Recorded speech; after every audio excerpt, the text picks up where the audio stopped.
প্রতিটা রাতেই আমি ভাবি কাল থেকে জীবনটা বদলে ফেলবো।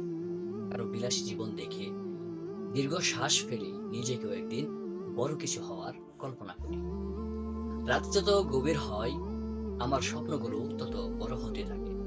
আমি ভাবি একদিন পরিবারকে ভালো রাখবো, মা বাবার মুখে হাসি ফুটাবো, পরিবারের সব অভাব আমি মিটিয়ে ফেলবো। কিন্তু সমস্যা একটাই, স্বপ্ন দেখার পর যে যুদ্ধটা শুরু করার কথা সেটা আর শুরু হয় না।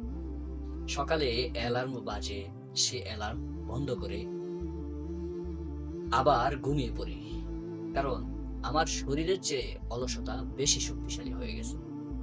আর এভাবে একটা মানুষ প্রতি রাতে বড় বড় স্বপ্ন দেখে, আর প্রতিদিন সকালে নিজের স্বপ্নগুলোকে একটু একটু করে মেরে ফেলে।